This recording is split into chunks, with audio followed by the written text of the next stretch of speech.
two blokes, and one of them's bragging. He's going, yeah, got off with a lovely bird the other night. We was kissing and cuddling. Then it got a bit more serious, and I shoved her down onto the sofa, and he morphs, and he's in court. And the voiceover goes, if you don't get consent, you could go to prison for rape. What sort of society has to remind someone not to rape? Was there people going, just off out raping, mum? Oh no, remember? Remember the advert? What? You can't rape. I can't what? You can't rape. I can't what? Whose idea was that campaign? Going, we got to remind them. Was there people in court with the judge going, why did you rape her? I forgot. You'd forget your head if it wasn't screwed on. Get out of here, you scamp. Have you heard those local radio ads on a similar subject? It's a quiet street, sound of stiletto heels, and a car goes, and he goes, need a lift, darling. And the voiceover goes, if you want to know the price of an illegal minicab, just ask a rape victim. Don't. Worst advice I've ever had. No, it really winds them up, because it brings back terrible memories. So, I don't want you to make the same mistake I did. I just burst into an incident room and went, how much to Hounslow? And she went, ooh, so really irresponsible advertising. Like that one, hit me at 30 miles an hour, and there's an 80% chance I'll live. Encouraging gambling. I like those odds, but don't. I didn't want to be lumped in with those celebrities that do anything to become famous. Do you know what I mean? And I was very prickly about the whole subject. And one of the first interviews I did after The Office broke in about 2001, the journalist really rubbed me up the wrong way with this question. She said, so what advice would you give to anyone else who wants to become famous? And I went, I'd tell them to go out and kill a prostitute. Which I thought was a really clever answer. She looked at me like I was mental. And I didn't do this bit in Ipswich.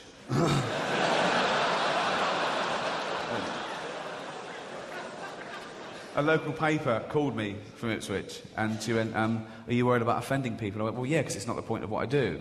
And she went, no, but the joke's about the Ipswich murder. I went, it's not a joke about the Ipswich murder. That's a true anecdote. I really said that to a journalist, and it happened 6 years before the Ipswich murders, which ruined her angle a little bit. And she actually went, oh, did you hear about the Ipswich murders, and that's what reminded you? I went, no. It's nothing to do with murder, it's a slight on fame. It's like going, well, if you just want to become famous, do something horrendous. That was... And I explained it to her, and she went, oh, well, thanks very much. So the next day, she went with the headline, Ricky Gervais apologises for sick joke. I thought, what are the rules? I've explained it to her, and she does these vox pops and this whole sort of string of Chinese whispers. Oh, that's racist. I'm so sorry about this. I don't know what's come over me. Suggesting that Chinese people can't whisper. Sorry about that. That would be a strange racial trait, wouldn't it? Bigots getting hold of that one, going... The trouble with the Chinese is, they can't fucking whisper. What? They can't whisper. Of course they can. They can't. The Chinese cannot whisper. Watch this. Chang, whisper to me. Hello! Oh, for fuck's sake. Shouting hero must be racist. Come on. On the same day, The Sun published a picture of Jade Goody with the caption, racist scum. They published a picture of that Chinese snooker player with the caption, pot noodle.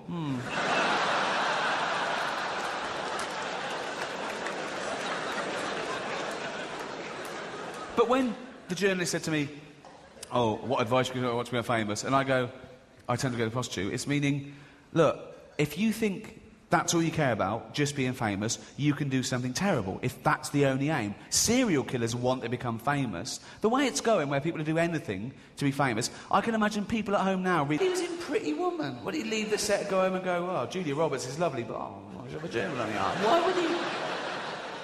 And even if he did, how would we know about it? Wouldn't you keep that pretty close to your chest? You know what I mean? What do you do, sidle up to a journalist and go, keep this under your hat? I like to shove gerbils up my arse. Nervous.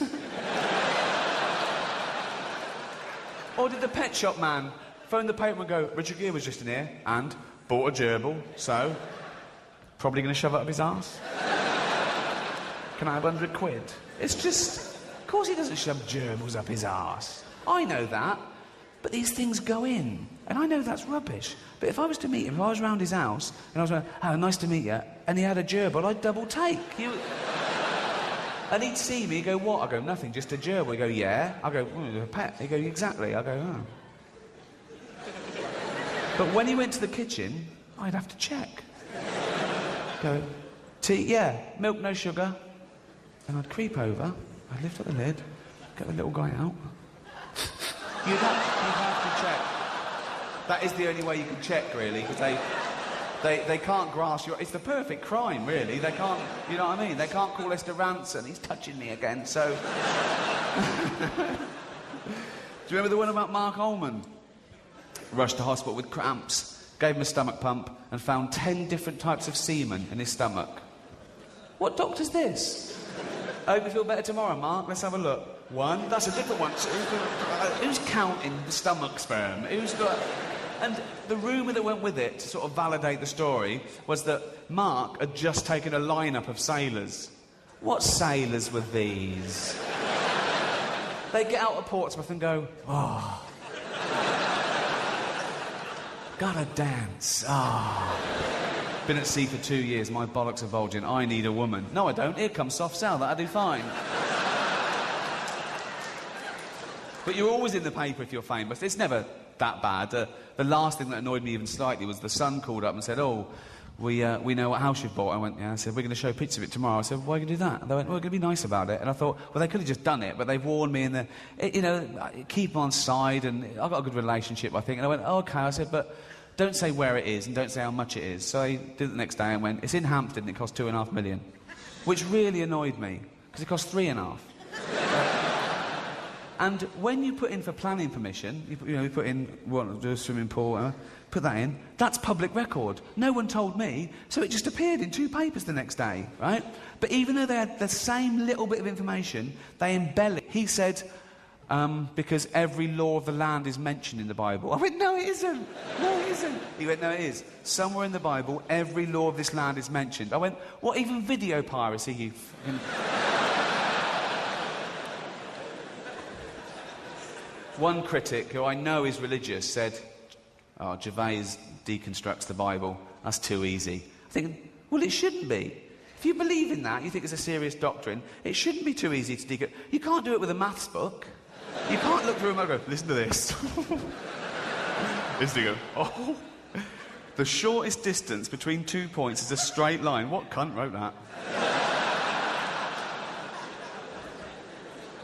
He said that, God is everywhere and in everything. He's solidly through the universe. And I came prepared. I thought, this'll end it. I came in like a little smart-ass and went, sir, is God in a vacuum which has been scientifically proved to have nothing in it? He went, yep. That's it. I thought, well, I can't win then. So I started saying, is he up my arse? Is he up your arse? The clever stuff hadn't worked. I was going, sir, is God up all our arses? Including Richard Gere's. It must be crowded up there, mustn't it? The New Testament is founded on the belief that Jesus is half man, half God, born of a virgin womb. And I think that particular little rumour came about with Mary on the back foot. Awkward questions about the old pregnancy from Joseph. You're pregnant? You haven't been... No way. Well, how could this have happened then? 2 ways. One... Oh, I know. Remember when I was washing in the Sea of Galilee? And I splashed up some spunky water? No? No, spunky water. Oh, brilliant portrayal in Rain Man. But I've just got a new house, and the neighbours were coming round and poking their noses in. We're doing some building work, and we need planning permission, so we're being nice to them for now, and then they can fuck off. Big gate. Fuck off. And one couple's got an autistic son, and the mother was talking to me. She said, oh, this is Douglas, he's 17. He hasn't got any friends because he never goes out. So creeping, I said, well, I'll take him out. She went, really? Went, yeah. So I went back on the Saturday, and she went, oh, he loves the zoo. And the zoo's only about a mile from this new house. So I'm walking down the street with Douglas, and he's like this. He doesn't take his eyes off his mum all the way down. He's like that. All the way down. And she's in the doorway, and she's waving back at him, and she's crying. And eventually she sort of goes in and shuts the door, and I hailed a cab and said, right, take us to the casino.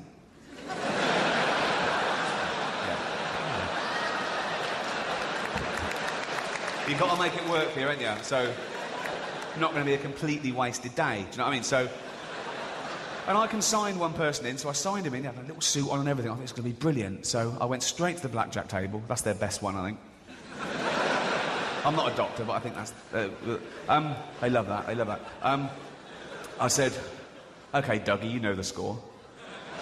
Bet 2 for good and 1 for bad. Do you understand? He went, yeah. I went, brilliant. So I bet £1,000 down in half hour. I went, Dougie, do that thing, count the cards, know what good cards come, remember all the cards, do that thing, whatever it is, right? And tell me to bet 2 for good. He went, yeah. Another £1,000 down. I thought, what sort of an autistic... So, I was confused. I threw some toothpicks on the carpet. I said, how many? He went, I don't know. I said, there's 7. I can see there's 7 from here. Waste of... So, I took him back home, went to the mother, there's been a mistake. He walks like Rain Man, but he's got none of that clever shit. We're building a swimming pool, live with it. Do you know what I mean? So, they better give us planning permission. If they don't, I'm going to keep the house, but I'm going to rent it. I know what you're thinking straight away. Ricky Gervais, are you still doing stuff for charity? Shut up. What? You do too much. I don't. What?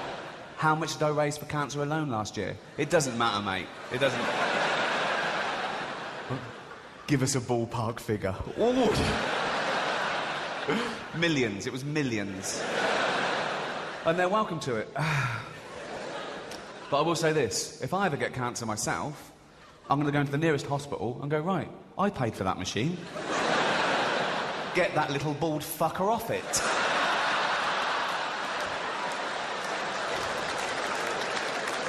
Talking of little bald fuckers, I did the teenage cancer gig What? At the Albert Hall last year. I'd done it 2 years before as well. I did it in 2004, but they called again last year. We're still ill. You lasted. So...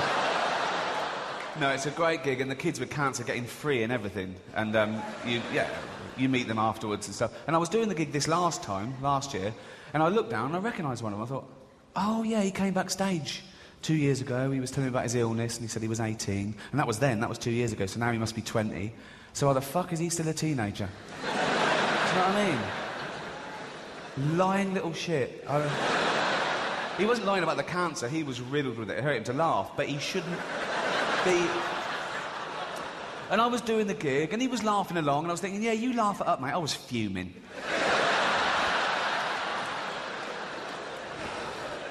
And it got too much for me, I'm human. So I went, all right, mate, I recognise you. I went, came backstage 2 years ago. I went, yeah. He said, you're 18 then? He went, yeah, so you're 20 now? He went, yeah. I said, get out. Get out. I called the security. He struggled, but he was weak. They'd worked out. You could see they... Although they had trouble getting hold of him to start with, and then they got him in a... No. And his drip nearly had someone's eye out. I go, get